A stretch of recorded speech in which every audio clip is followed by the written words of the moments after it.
You're on the Twisted Angle Garage News Podcast channel. Make sure you like and subscribe so you can stay up to date with all the information. What is up, everybody? Welcome back to the show. We are doing a little history lesson and a reaction to a video today from the Flint, Michigan Sit-Down Strike in 1936-1937. It was the start of the United Auto Workers Union. It was an interesting strike because they didn't actually picket outside. They sat down inside of the factory and just basically took it to a halt. So we've got a quick little history lesson about it, and then we will get to a reaction of a video about it at the end of the little history lesson. So make sure you like, subscribe, share with your friends. Let's get to the action. The 1936 United Auto Workers strike, also known as the Flint Sit-Down Strike, was a 44-day strike by General Motors workers that began on December 30th, 1936. The strike was a turning point in the relationship between American workers and companies and is considered one of the most important strikes in American history. The 1936 sit-down strike that shook the auto industry. Over 136,000 GM workers participated in the strike in Flint, Michigan that became known as the strike heard around the world. The General Motors body plant in Flint, Michigan was usually a thankless place filled with loud sounds and feverish, dangerous work of turning metal into auto bodies. But in January 1937, the sounds of whistling and conversation filled the air. Instead of toiling over dangerous machinery, workers gambled, wrestled, and played ping pong on the usually busy factory floor. "We made a ball out of it," recalled Earl Hubbard, a GM worker in an oral history. The workers weren't on vacation. They were on strike. Over 44 days in 1936 and 1937. Members of the fledgling United Auto Workers Union managed to bring an auto behemoth to its knees in a sit-down strike that became one of the most decisive victories in American labor history. Exhausted by the industry's dangerous demands and sharpened by the Great Depression, over 100,000 auto workers changed labor history without picketing their plant. Instead of walking out, they simply sat down and refused to leave. Historically, striking workers had risked their lives on the picket lines. Though unions often formed in response to dangerous working conditions, going on strike exposed workers to the danger of physical violence from hired thugs or police that served as company strong arms. Unions had long struggled to create unions across industries. Instead, craft unions that organized workers across specialties were the norm. The automobile industry had long discouraged unions. Workers knew they could lose their jobs for trying to organize and faced corporate spies who reported any pro-union activity back to management. According to historian Timothy P. Lynch, General Motors invested $1 million in surveillance between 1933 and 1936. For many auto workers, unions simply weren't worth risking their jobs. Pay was relatively good, and when workers were laid off, they were often rehired at higher rates once a company's profits rose. But then the Great Depression hit in 1929. Car sales collapsed, and the industry's production levels sagged. Automakers slashed jobs, axing thousands of employees with no regard for seniority. Those who did keep their jobs tolerated abysmal working conditions, afraid to speak up lest they be laid off too. The story was the same across the entire economy and stoked discontent among job seekers and workers alike. Meanwhile, the nation's largest automaker, General Motors, was actually experiencing an uptick in sales thanks to its aggressive response to the Great Depression. When the economy had begun to spin out of control, GM had slashed prices, cut production of some more expensive models, and laid off huge swaths of its workforce. The moves helped keep GM on top. By 1936, writes historian Stephen Sears, it dominated more than 43% of the domestic market and was the nation's most profitable automaker. But GM had maintained its grip on the automobile market at the expense of its own workers. After laying off thousands, it hired many back, but didn't take seniority into account and paid lower wages than before. Assembly lines were speeded up mercilessly to raise productivity and restore profit levels, writes Sears. Workers chafed at the grueling pace and the dangerous work and the company's habit of laying off workers at will. I have absolutely seen them hire 100 men and fire 100 all in the same day. recalled Ray Holland, a Chevrolet worker, in an oral history. You never knew whether you had a job or not. Though the Depression brought suffering for workers, a flicker of hope came in the form of a National Labor Relations Act, known as the Wagner Act of 1935. Law guaranteed workers the right to organize and join labor unions and to engage in collective bargaining and strikes. It also set up the National Labor Relations Board, a federal agency designed to enforce labor law. The United Auto Workers, a recently formed trade union, had slowly and secretly begun organizing at GM. If the union was to bring the automobile industry together, it had to go after its largest employer, and do so strategically. Organizers decided to focus on the Fisher Body Plant No. 1 in Flint, Michigan, home to 7,000 workers, and the place where car bodies were made. Organizers met with Flint workers at their homes and talked them out of walking off the job right away. Instead, organizers planned to stop production through a sit-down strike in January of 1937 after Christmas bonuses had been paid out and a new labor-friendly governor was in power in Michigan. That plan was derailed on December 30th, 1936, when workers at the body plant saw critical equipment being lugged onto railroad cars to be sent to other factories. Word was out that the Flint factory was a Union stronghold. Workers gathered for an emergency meeting, then flooded back into the plant. The strike was on. Now men who had worked in the plant occupied it around the clock. They slept on sheepskins, piled up car mats and makeshift beds, and ate food donated by local grocery stores, farmers, and families. Outside the plant, women raised funds, took care of families, and even formed human shields to fend off police. General Motors had been taken by surprise. Though it had suspected workers might strike, it wasn't aware that they would use the new tactic of setting down or occupying the plant. Setting down was a way of ensuring the factories wouldn't operate and workers wouldn't be replaced, says labor historian Nelson Lichtenstein. Though GM tried to stop the strike in the courts and even received an injunction that said the workers were trespassing, the effort backfired. The strikes were technically illegal, but when you have a mass democratic insurgency, you really create new law on the ground, says Lichtenstein. GM had the law on their side, but they risked public humiliation and legal consequences of their own if they used physical force to evict the workers. Instead, 13 days after the strike began, GM cut off heat in 16-degree weather. When the workers went outside to complain, security guards and police rushed in. As tear gas filled the plant, workers fought back, throwing everything from automobile bolts to pieces of roof on the retackers before the police finally fled. Workers dubbed the melee the Battle of the Running Bulls. In response, Michigan Governor Frank Murphy mobilized the National Guard. Law and order must be maintained in Michigan, he told the public. In the past, news of 1,200 guardsmen descending on Flint to oppose law and order would have been devastating to workers, who knew they would be used as weapons against them. But Murphy was labor-friendly and didn't use troops to intimidate workers. Instead, the National Guard became a peacekeeping force that ultimately protected the workers and facilitated negotiations. Eventually, the strike spread to 17 GM plants over 44 days. The spotlight was on GM, which at first refused to budge. The company tried to fight the strike in court, but the strikers ignored the injunction and Murphy refused to enforce it with the National Guard. Then President Franklin Delano Roosevelt urged GM to negotiate. The combination of those pressures got GM to the negotiating table.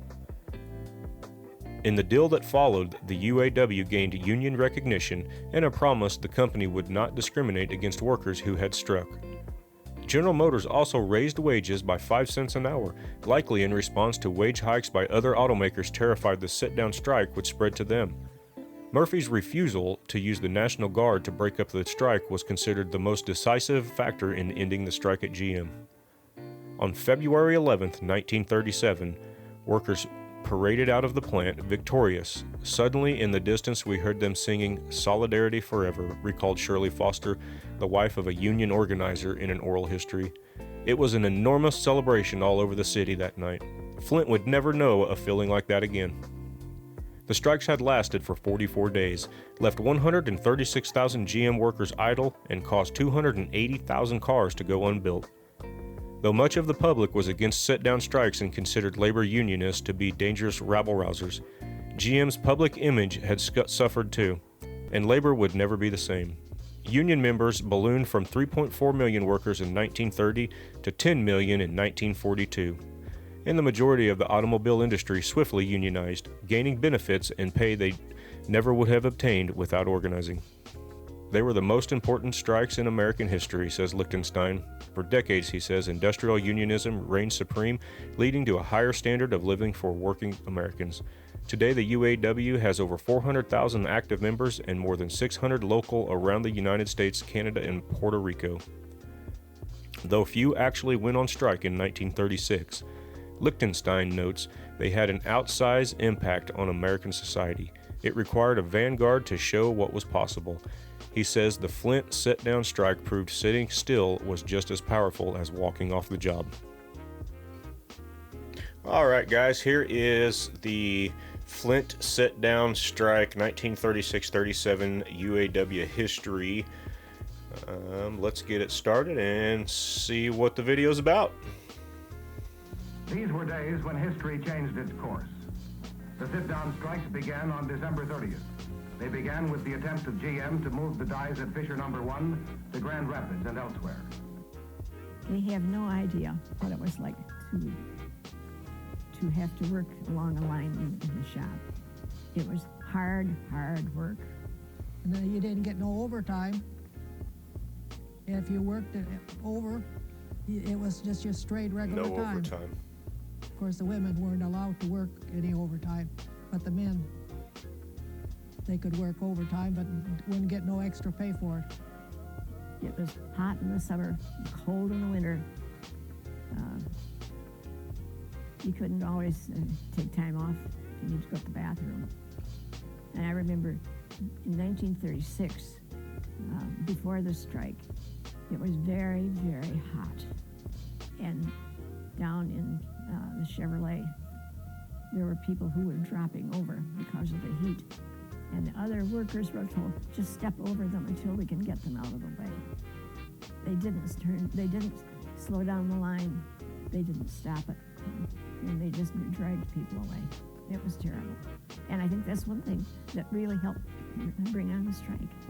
On January the 4th, people die of heat stroke and they just walk over them. We asked for a national Crazy. General Motors agreement for day rates and the abolition of the hated piecework system, for seniority, for recognition of the union, for control of speed-ups, for grievance procedures, for the reinstatement of all the men who had been fired for union activity, and for a 30-hour week. GM said no to everything.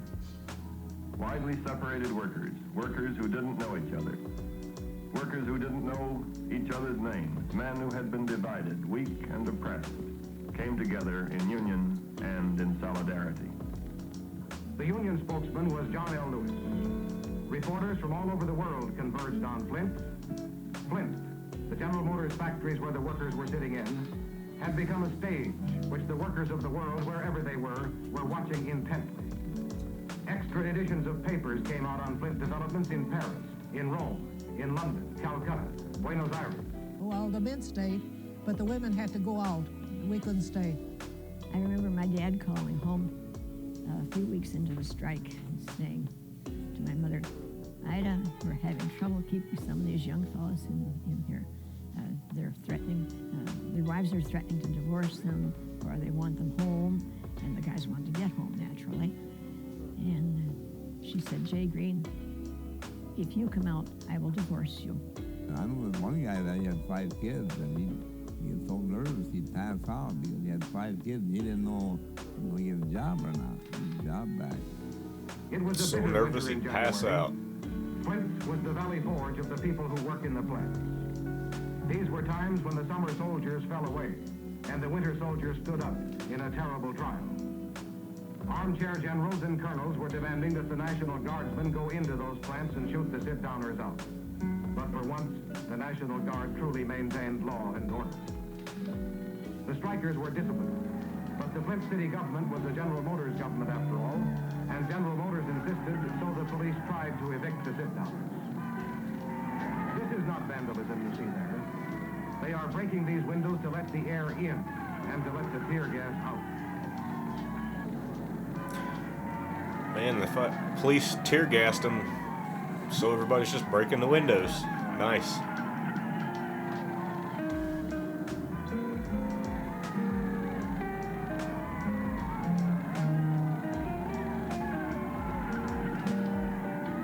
This is the end of the Battle of Bull's Run. The attempt to end the sit-down strike in tear gas and blood, as if it were a kind of 13th century peasants' revolt, failed.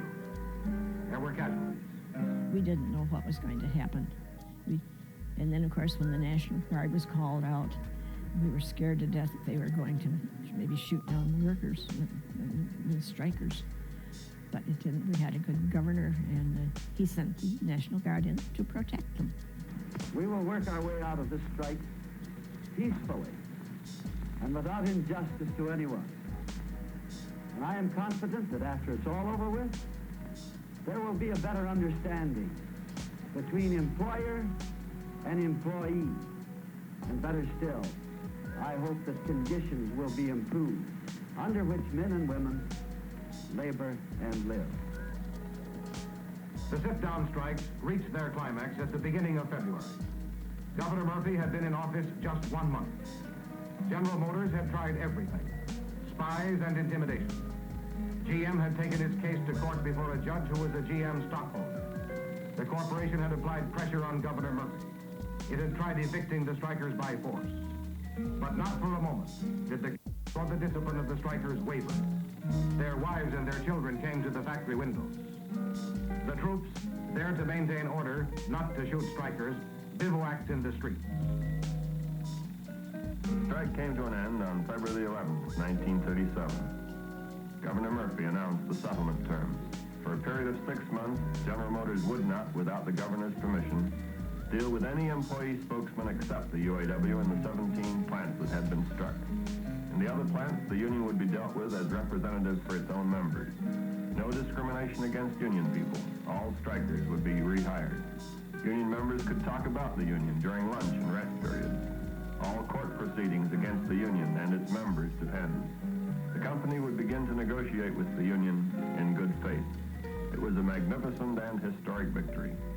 Well, it made a company give us a better feeling. And for black people, we got jobs that we didn't get before because most of the time we were just sweeping the floor. But after that, we all went on machines and everything. People need a union. That's the main thing, because you can't survive too long without a union and really live a decent life. Kids just don't have any idea what it was like.